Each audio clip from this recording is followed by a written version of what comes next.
नमस्कार दोस्तों, स्वागत है आपका। आज हम लोग शाह आलम द्वितीय के बारे में पूरी विस्तार पूर्वक एक-एक घटनाओं को एक कहानी के माध्यम से जानेंगे और समझेंगे।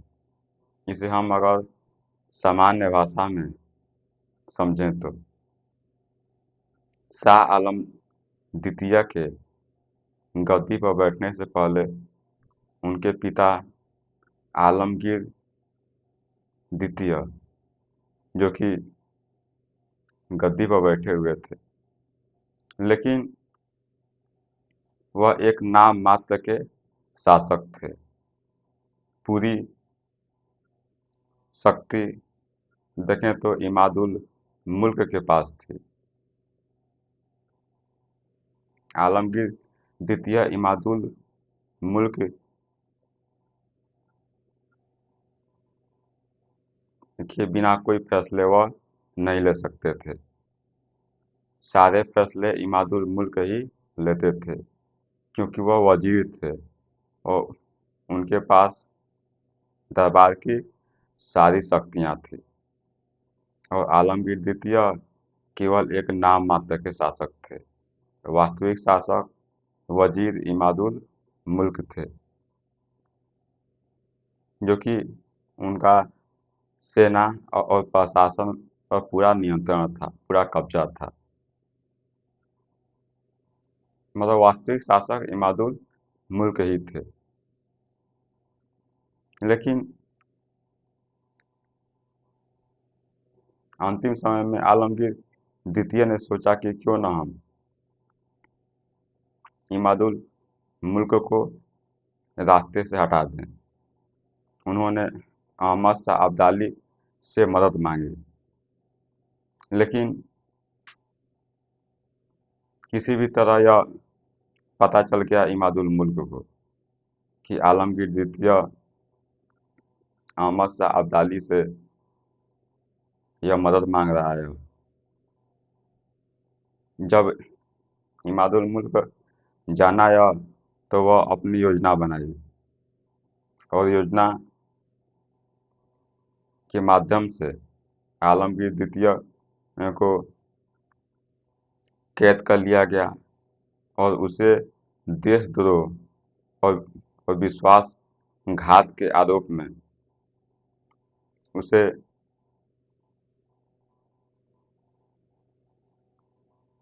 हटा दिया गया। मतलब कि उसकी हत्या कर दी गई और यहाँ तक कि उसके शव को यमुना नदी के किनारे फेंक दिया गया।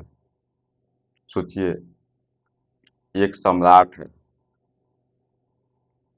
जिसके शव को यमुना नदी के किनारे फेंक दिया गया, कहीं भी दफनाया नहीं गया उसे। जब उनकी मृत्यु हो गई तो उनके बाद उनके पुत्र शाह आलम द्वितीय मतलब कि अली गौहर को सम्राट बनाया गया। जब अली गौहर सम्राट बने तो यह भी एक कठपुतली मात्र के रूप में यह कार्य किए, क्योंकि उस समय बहुत सारी शक्तियां उभर चुकी थी, बहुत सारे क्षेत्र स्वतंत्र हो चुके थे और उस समय देखें तो मराठे, अंग्रेज की पकड़ काफी मजबूत हो चुकी थी और सम्राट को एक मोहरे के रूप में उपयोग किया जाने लगा था। तो हम ये सब एक-एक घटनाओं को देखते हैं और समझते हैं, क्योंकि एक-एक घटनाओं को देखेंगे और समझेंगे तो कहानी पूरी आपको दिखती हुई चली जाएगी और इसे याद करने में आपको आसानी होगी, क्योंकि रटना नहीं पड़ेगा आपको। देखते हैं परिचय। अगर हम लोग देखें तो असली नाम अली गौहर, मतलब कि शाह आलम द्वितीय का वास्तविक नाम अली गौहर है। वह एक विद्वान, शायर और धार्मिक स्वभाव का वाला व्यक्ति है। देखें तो वह काफ़ी विद्वान है, वह काफ़ी पढ़ा लिखा है और यहाँ तक कि वह शायरी भी करता है, वह शायर भी है और धार्मिक स्वभाव का भी है। मतलब कि धर्म को लेकर वह काफ़ी गंभीर है। वो धर्म को अपने व्यक्तिगत जीवन में वह अपनाता है, वो उसका पालन करता है, तो उससे भी वह जुड़ा हुआ है। मगर परिस्थिति इतनी प्रतिकूल थी कि उसके पास सत्ता बचाने की क्षमता नहीं रही। परिस्थिति इतनी बिगड़ चुकी थी, परिस्थिति पूरी तरह से सम्राट के नियंत्रण में नहीं थी, क्योंकि उस समय बहुत सारे क्षेत्र स्वतंत्र हो चुके थे। वहाँ के छोटे छोटे शासक वहाँ पर शासन कर रहे थे।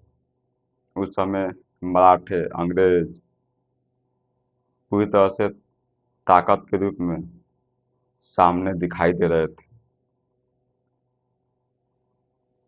तो यह सबको संभालना आसान नहीं था। तो हम लोग इनकी देखते हैं कि यह कैसे संभालते हैं। मगर परिस्थितियाँ इतनी प्रतिकूल थी कि उसके पास सत्ता बचाने की क्षमता नहीं रही। कैसे नहीं रही? स्थिति देखते हैं। 18वीं सदी का मध्य, जब भारत में कई शक्ति केंद्र बन चुके थे। 18वीं सदी के मध्य में अगर देखें तो भारत में बहुत सारे ऐसे क्षेत्र थे जो कि शक्ति का केंद्र बन चुके थे। वह स्वतंत्र व्यवहार कर रहे थे, वह किसी के अधीन नहीं थे। अपने क्षेत्र का प्रशासन वह खुद संभाल रहे थे, वह और एक शक्ति के रूप में उभर रहे थे वह। तो कौन कौन लोग थे वह, देखते हैं। पहला बात आता है मराठे। मराठे भी एक बहुत बड़ी शक्ति के रूप में उस समय उभरे हुए थे। मराठे काफी राजनीतिक व्यवस्था में अपनी पकड़ मजबूत बना चुके थे। और दूसरी बात आती है अवध का नवाब। अवध का नवाब भी उस समय काफी शक्तिशाली था। उस समय धन संपदा से वह संपन्न था वह।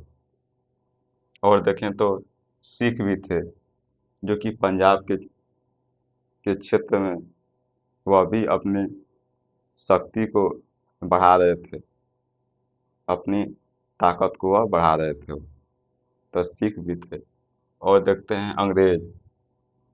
उस समय अंग्रेज भी अपनी पकड़ पूरी तरह से बना चुके थे,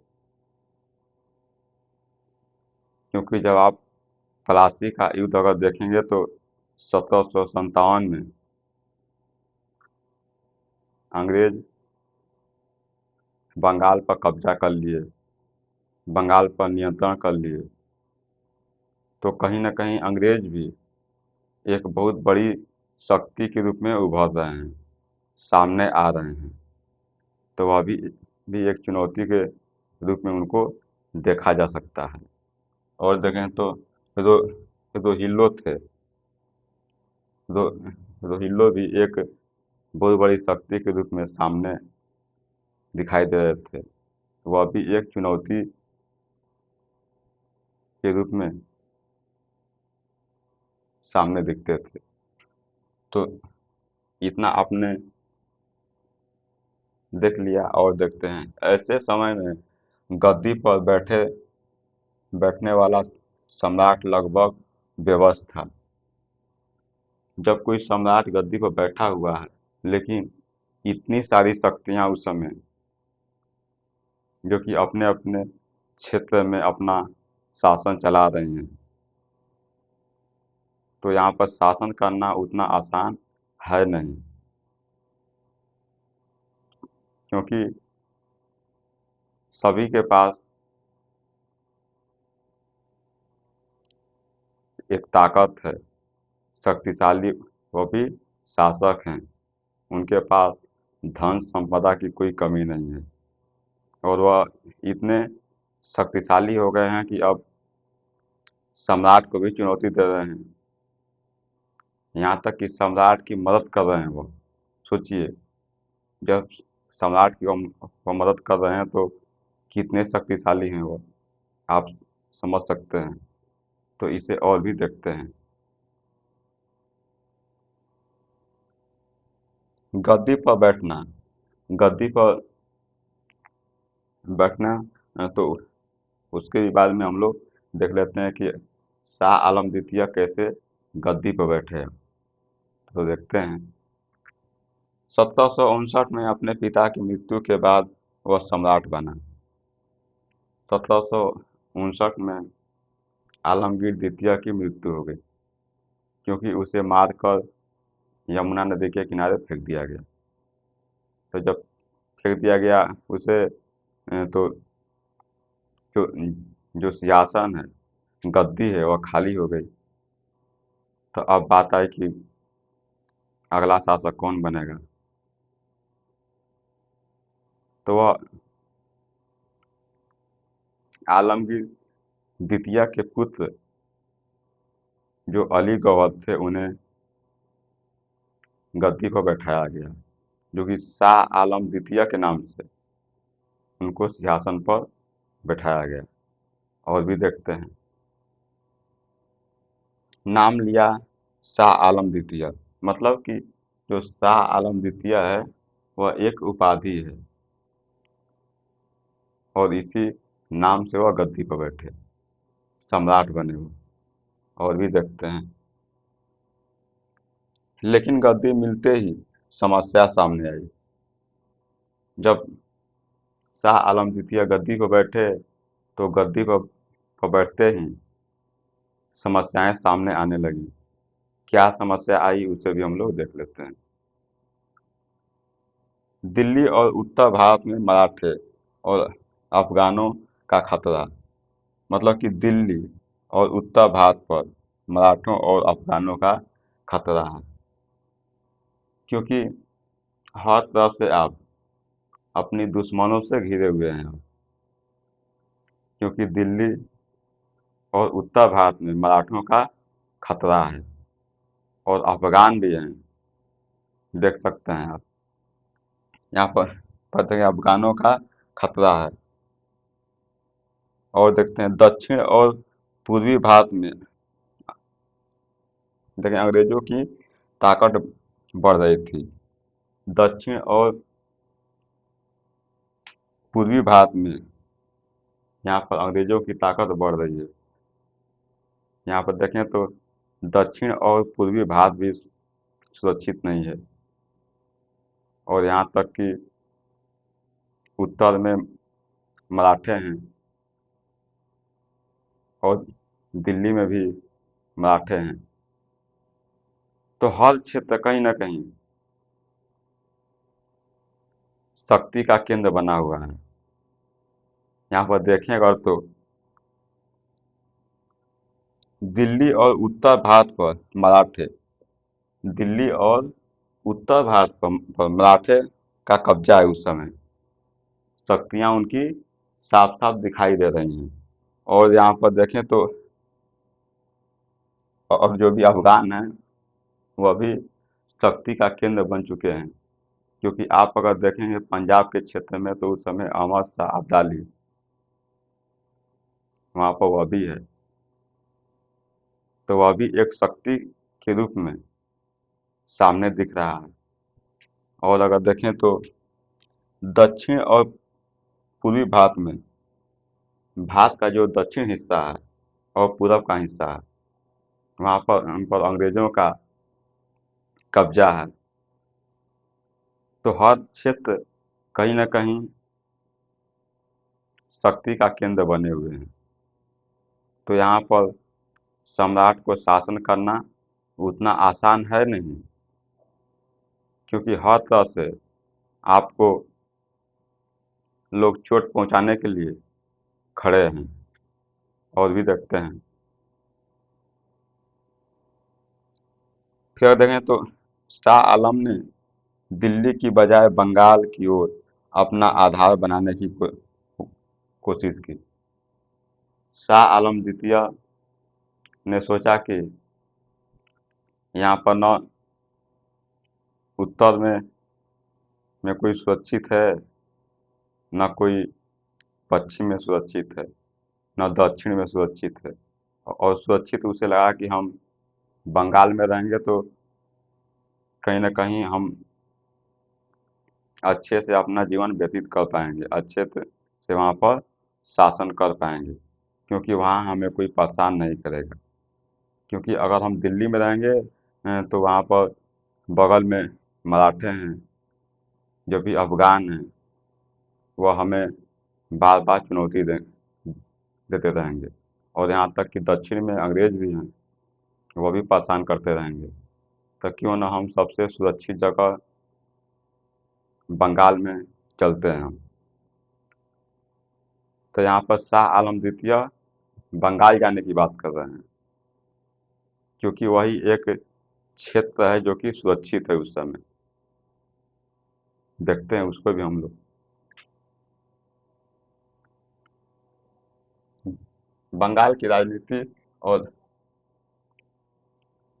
यहाँ पर अंग्रेजों का टकराव, जो बंगाल की राजनीति है, लेकिन वहाँ पर अंग्रेजों का क्या है, टकराव है।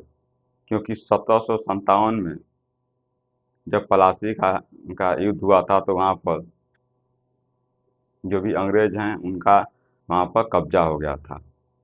तो वहाँ पर अंग्रेज भी हैं बंगाल में, तो उनसे क्या करना पड़ेगा, टकराना पड़ेगा। कैसे टकराएंगे, देखते हैं।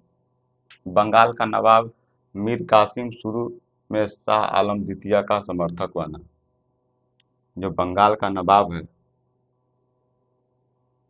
मीर कासिम, वह भी शुरू में शाह आलम द्वितीय का समर्थक बना। मतलब वह भी समर्थन किया। क्यों किया समर्थन,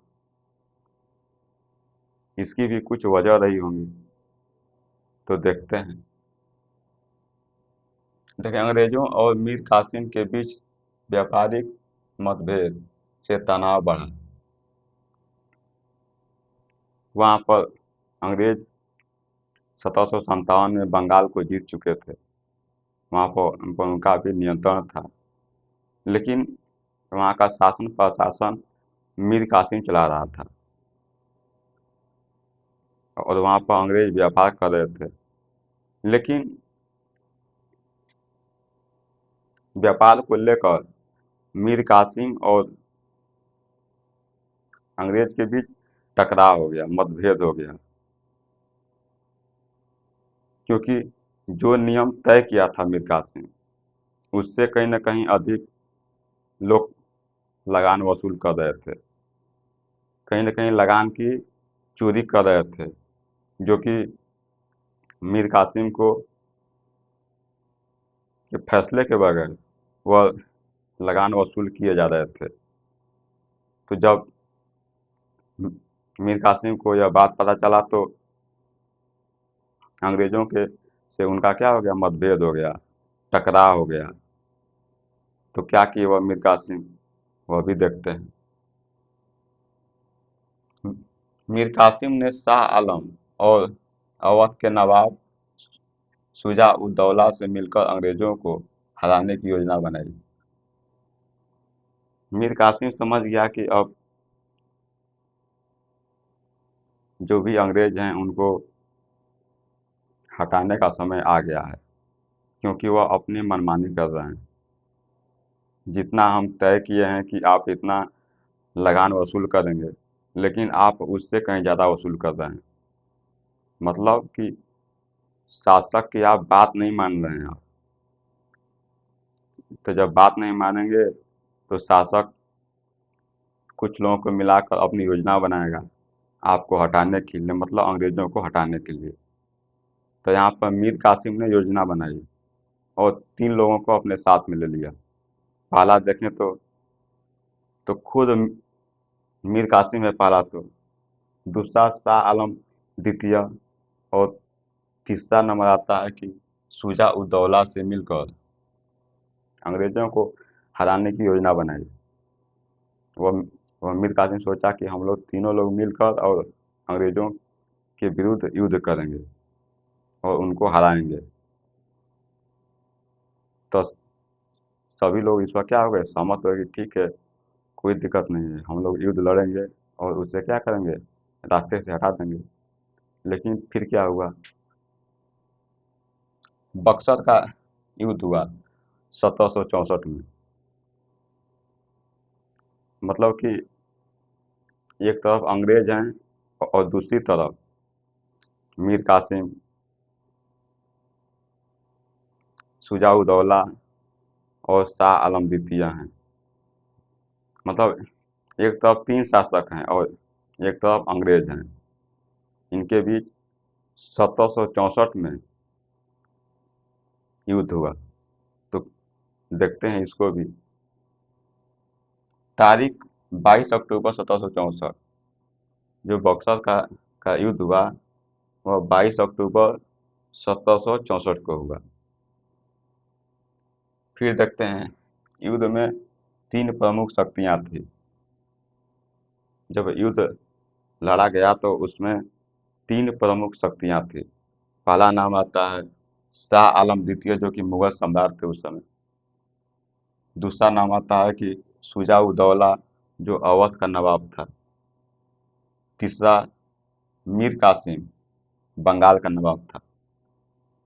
मतलब कि तीन शासक मिलकर अंग्रेजों के विरुद्ध युद्ध लड़ रहे हैं, उनको हराने की कोशिश कर रहे हैं। और भी देखते हैं, और यहाँ पर पता है अंग्रेजों की सेना हेक्टर मुनरो का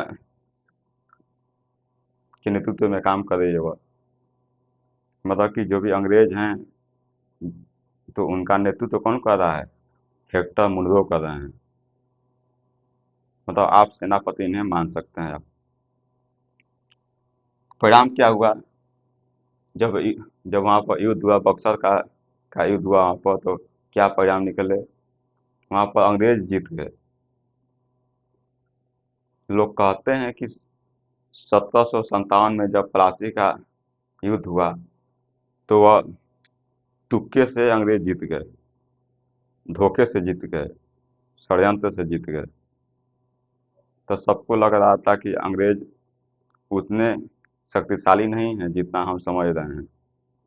लेकिन बक्सर का जब युद्ध हुआ तो उस समय सच में अंग्रेज जीत गए और अपने आप को साबित कर दिए, अपने आप को सिद्ध किए कि देखिए हमारे पास भी शक्ति है,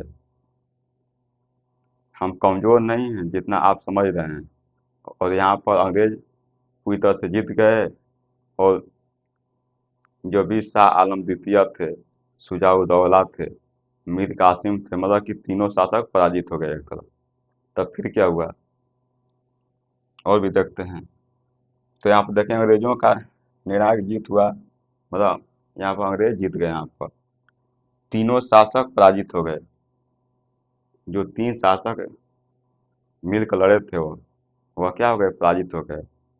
पहला नाम शाह आलम द्वितीय, दूसरा शुजा-उद-दौला, तीसरा मीर कासिम।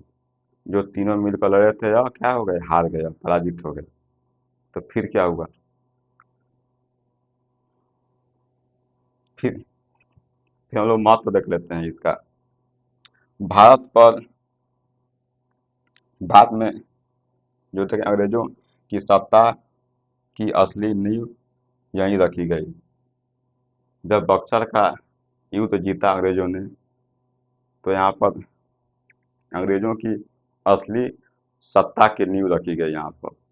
मतलब अंग्रेज अपने आप को अब सिद्ध कर दिए, साबित कर दिए कि यहाँ के कि हम एक शक्ति के रूप में अपने आप को दिखाए कि हम ही एक शक्तिशाली हैं। हम यहाँ पर अपनी राजनीतिक व्यवस्था और प्रशासन को यहाँ पर चला सकते हैं। तो यहाँ पर अंग्रेज पूरी तरह से अपनी नींव क्या कर चुके थे, जमा चुके थे। और भी देखते हैं, मुगल सम्राट पहली बार अंग्रेजों का कैदी और आशीष बन गया। यहाँ पर जो मुगल सम्राट है, शाह आलम द्वितीय है, वह पहली बार अंग्रेजों पर क्या हो गया, निर्भर हो गया, आश्रित हो गया वो। मतलब कि अब वो अंग्रेजों के इशारे पर वह कार्य करेगा, जैसा अंग्रेज चाहेंगे वैसा वह निर्णय लेगा वो, क्योंकि वह हार चुका है बक्सर के युद्ध में वो। और भी देखते हैं, जब बक्सर का युद्ध समाप्त हुआ तो उस समय इलाहाबाद की संधि हुई। संधि का मतलब होता है कि जो भी जीते हुए हैं और जो हारे हुए हैं, तो जो जीता हुआ पक्ष है वह हारे हुए पक्ष के साथ संधि करता है, वो अपनी शर्तें रखता है, अपनी मांग रखता है वो, तो उसे ही संधि कहते हैं। तो यहाँ पर बक्सर के युद्ध के बाद 1765 में इलाहाबाद की संधि हुई। संधि में क्या कहा गया, इसको भी हम लोग देख लेते हैं। संधि शाह आलम द्वितीय और रॉबर्ट क्लाइव के बीच हुई। यह जो संधि है तो वह शाह आलम द्वितीय मतलब कि मुगल सम्राट और क्लाइव, जो कि यहाँ पर अंग्रेजों का की तरफ से रॉबर्ट क्लाइव शामिल हुआ उसमें संधि में। फिर क्या हुआ, शर्तें क्या थी उसमें, बंगाल, बिहार, उड़ीसा की दीवानी राजस्व अधिकार यहाँ पर अंग्रेजों को मिल गए कि अब बंगाल, बिहार, उड़ीसा में जो भी राजस्व वसूले जाएंगे, मतलब लगान वसूले जाएंगे, उन पर अंग्रेजों का पूरा नियंत्रण होगा। अंग्रेज यहाँ का वास्तविक शासक रहेंगे। लेकिन मतलब कि वहाँ की दीवानी मिल गई अंग्रेजों को, बंगाल, बिहार, उड़ीसा में वो राजस्व वसूल सकते हैं, वो कर वसूल सकते हैं। शाह आलम को यहाँ पर देखें तो इलाहाबाद और कड़ा के क्षेत्र में उन्हें भेज दिया गया। सोचिए,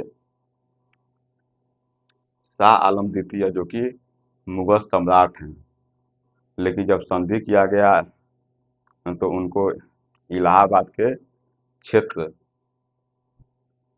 कड़ा की जागीर दी गई उनको। इस समय जो कि प्रयागराज नाम आता है इस समय, तो वहाँ पर भेज दिया गया शाह आलम द्वितीय को इलाहाबाद, और वहाँ पर उनको कुछ जागीर दी गई, जो कि कड़ा का क्षेत्र था वही उन्हें दिया गया। और देखते हैं, देखिए अंग्रेज सालाना 26 लाख रुपए पेंशन देंगे। यहाँ पर अंग्रेज कहे कि आप जाकर इलाहाबाद रहिए, आप कड़ा का आपको जागीर देते हैं और आपको 1 साल में 26 लाख रुपया दिया जाएगा पेंशन के रूप में। सोचिए, आप मुगल सम्राट हैं लेकिन आपको पेंशन दिया जा रहा है। कैसी हालत बन गई है, मुगल सम्राट कितना कमजोर हो चुका है इस समय, क्योंकि वह अब पेंशन के रूप में वह काम कर रहा है। जितने कर हैं, जितने लगान है वसूल किए जा रहे हैं, किसके नाम पर किए जा रहे हैं, मुगल सम्राट के नाम पर किए जा रहे हैं। लेकिन वसूल कौन रहा है, अंग्रेजों वसूल रहे हैं वहां पर। और भी देखते हैं, महत्व देख लेते हैं इसका, संधि का महत्व क्या था उस पर भी हम लोग बात कर लेते हैं। यह भारत में दोहरी सरकार का आरंभ था। यह भारत में दोहरी सरकार का आरंभ था। मतलब कि यह दो तरह का यहाँ पर सरकारें दिख रही हैं। पहला, सबको लग रहा है कि जो भी कर वसूले जा रहे हैं वह मुगल सम्राट वसूल रहा है, लेकिन उसके पीछे कौन है? अंग्रेज हैं। अंग्रेज मुगल सम्राट के नाम पर कर वसूल रहे हैं वो, लेकिन मुगल सम्राट एक कठपुतली की तरह कार्य कर रहा है। वो केवल वह एक, जैसे अंग्रेज चाहते हैं वह कार्य करता है। वो उसका कोई भी फैसला अंग्रेज मानने के लिए तैयार तैयार नहीं है उस समय। तो और भी देखते हैं, फिर देखेंगे अंग्रेज राजस्व भी लेंगे और सत्ता भी नियंत्रित करेंगे। यहाँ पर अंग्रेज राजस्व भी वसूल करेंगे और जो भी पूरी सत्ता है उसको भी नियंत्रित करेंगे। तो कहीं ना कहीं पूरा नियंत्रण अंग्रेजों के पास है यहाँ पर। और यहाँ पर शाह आलम द्वितीय केवल एक नाम मात्र का शासक है। वास्तविक शक्ति यहाँ पर देखेंगे तो अंग्रेजों के पास है यहाँ पर। तो कहीं ना कहीं कठपुतली की तरह शाह आलम द्वितीय कार्य करता है वहाँ पर।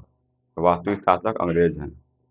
और भी देखते हैं, मुगल सम्राट अब जो मुगल सम्राट है अब वो अंग्रेजों की तनख्वाह पर काम कर रहा है, क्योंकि उसे 26 लाख रुपया सालाना दिया गया कि आपको साल में 26 लाख रुपया दिया जाएगा और बाकी जितना लगान वसूला जाएगा वो हमारा होगा, मतलब अंग्रेजों का होगा। तो एक पेंशन भोगी हो गया वो, एक तनख्वाह के रूप में वह काम कर रहा है। वो एक कर्मचारी की तरह काम कर रहा है, लेकिन नाम क्या है कि वह मुगल सम्राट है वो। और भी देखते हैं,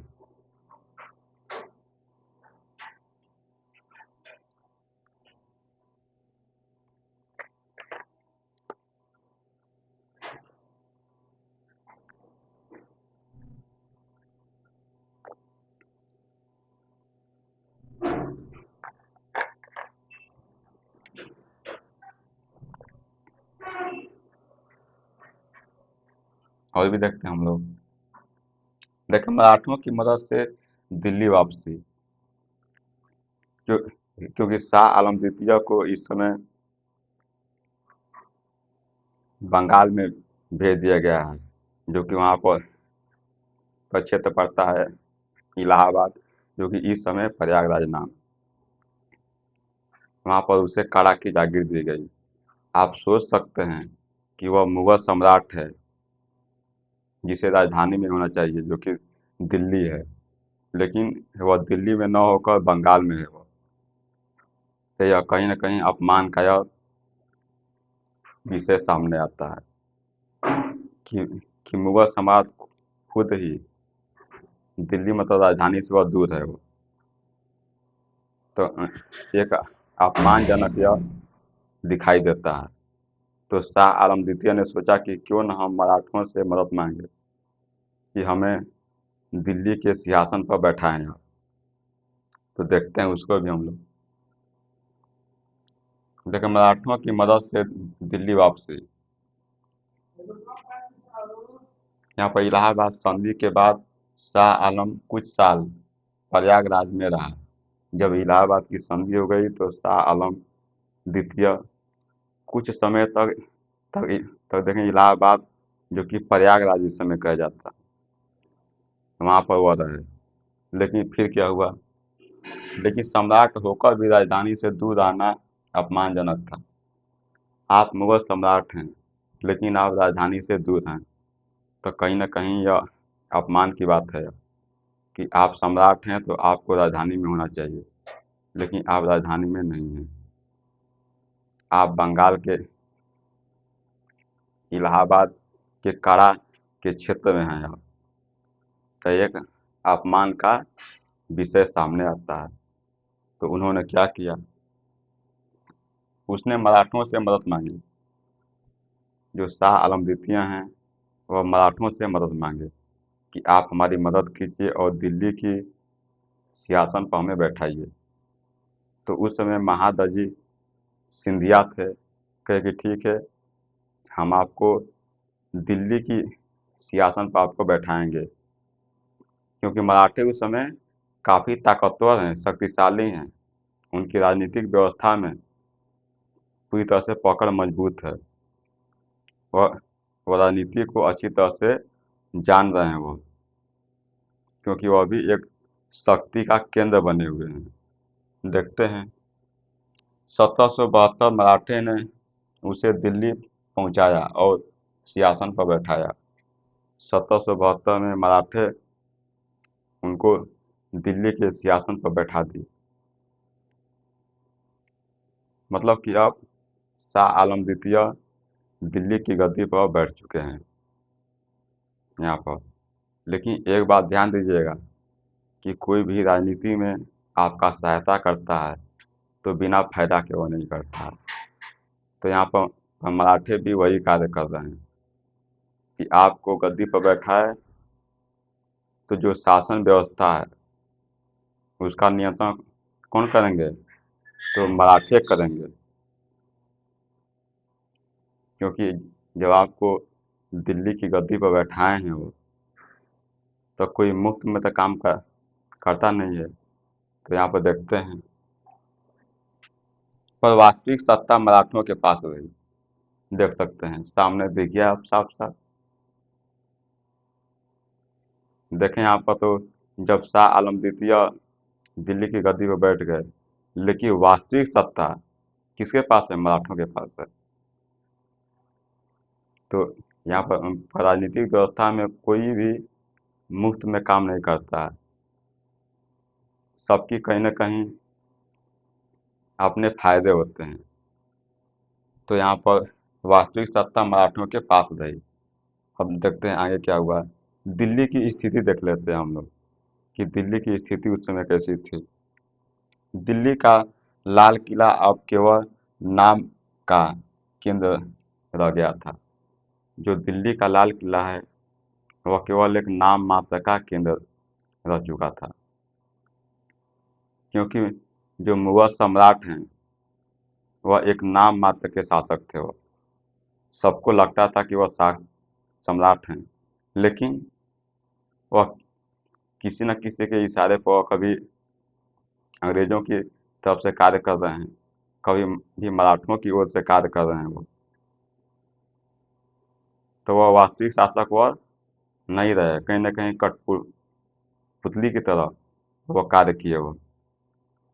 और भी देखते हैं, फिर अगर देखें समझिए, यहाँ पर आसपास के क्षेत्र हरियाणा, पंजाब, राजस्थान पर स्वतंत्र सरदारों का कब्जा था।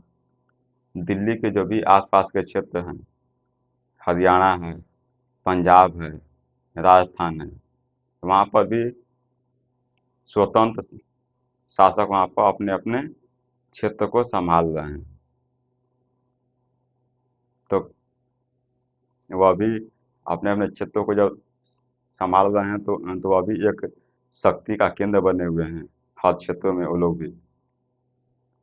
तो वहाँ पर उन पर सरदार पूरी तरह से अपनी शासन व्यवस्था को संभाल रहे हैं। जो पंजाब है, हरियाणा है, राजस्थान है। तो इतनी बात को आप समझे होंगे। और भी देखते हैं, दिल्ली के अंदर भी सेना और खजाना मराठों और अन्य सरदारों के नियंत्रण में है।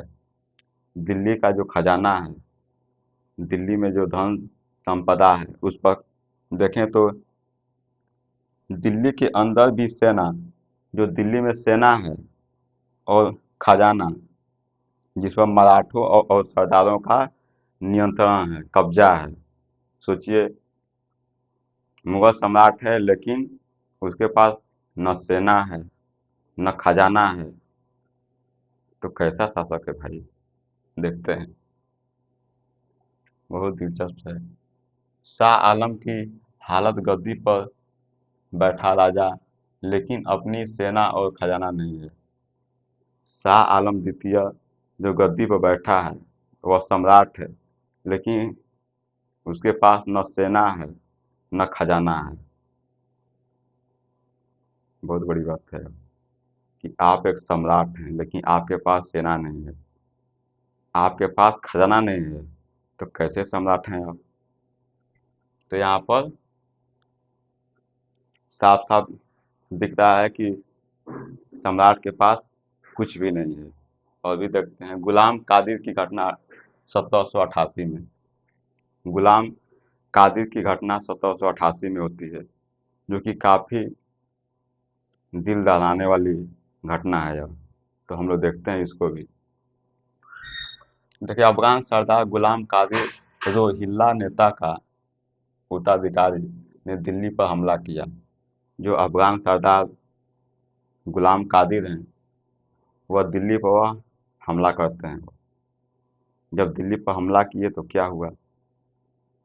शाह आलम द्वितीय को कैद किया और अमानवीय व्यवहार किया।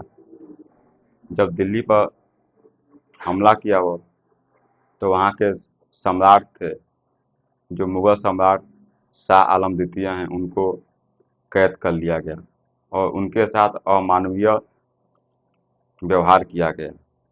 यहाँ तक कि उनके परिवार के साथ बहुत सारे अत्याचार किए गए।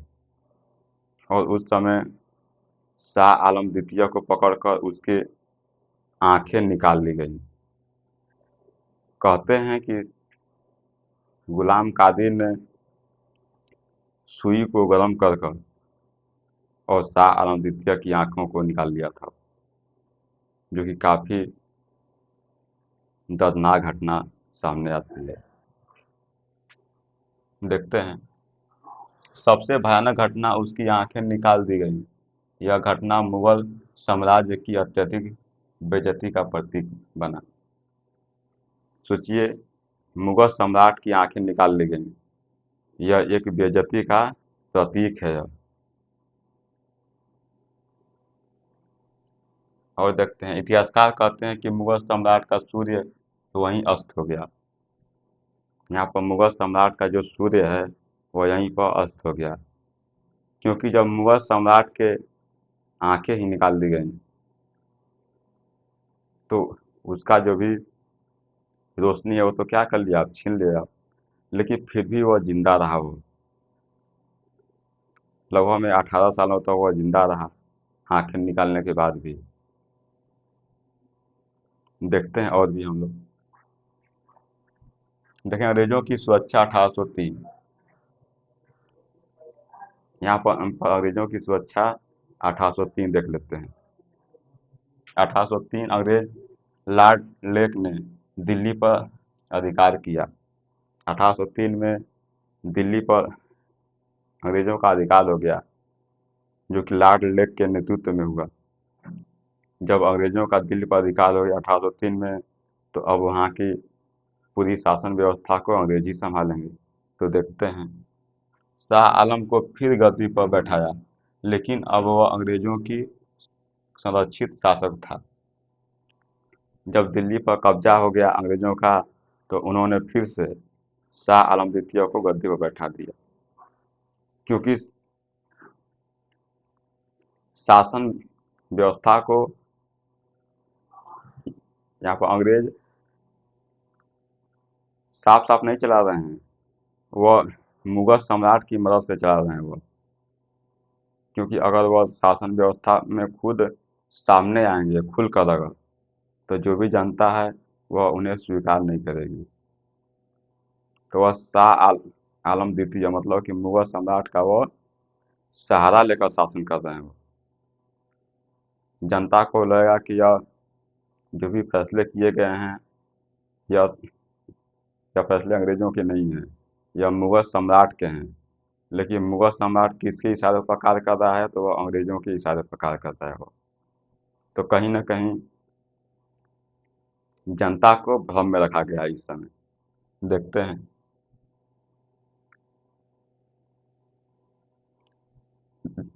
देखें, लाल किले से आदेश निकलते थे पर असली सत्ता कंपनी की थी। लाल किले से जो भी आदेश निकलते थे, लेकिन वास्तविक सत्ता किसके पास थी? अंग्रेजों के पास थी। जैसा अंग्रेज कहते थे, वैसा ही मुगल सम्राट शाह आलम द्वितीय करते थे, क्योंकि मुगल सम्राट को केवल एक मोहर लगानी थी और इतना ही कार्य उनसे कराया जाता था। और देखते हैं, देखिए अंग्रेजों ने उसे केवल मोहरे की तरह रखा। अंग्रेजों ने शाह आलम द्वितीय को केवल एक मोहरे की तरह रखा, क्योंकि चाहते थे वह कि हम सामने आकर शासन व्यवस्था को नहीं चलाएंगे, सामने रखेंगे मुगल सम्राट को, लेकिन जितना मुगल सम्राट कार्य करेगा वह हमारे इशारे पर कार्य करेगा। जब हमारे इशारों पर काम करेगा तो वास्तविक शासक कौन हुए? तो हम हुए, मतलब अंग्रेज हुए। और भी देखते हैं, मृत्यु और उत्तराधिकार देख लेते हैं। मृत्यु और उत्तराधिकार पर हम लोग बात कर लेते हैं। 19 नवंबर 1806 को उसकी मृत्यु हो गई। 19 नवंबर 1806 को उसकी मृत्यु हो गई, मतलब कि शाह आलम द्वितीय की मृत्यु हो गई। एक बात ध्यान दीजिएगा कि 1788 में इसकी आंखें फोड़ दी गई हैं, लेकिन 1806 में कहीं ना कहीं अगर देखें तो 18 साल का अंतर है। 18 साल शाह आलम द्वितीय बिना आंखों को जिया हो, मतलब कि अंधा होकर भी वो 18 साल जिया हो। तो यहाँ पर 1806 को उसकी मृत्यु हो गई। उसका बेटा अकबर शाह द्वितीय गद्दी पर बैठा। शाह आलम द्वितीय की जब मृत्यु हुई तो उसके बाद उसका पुत्र अकबर द्वितीय गद्दी पर बैठा।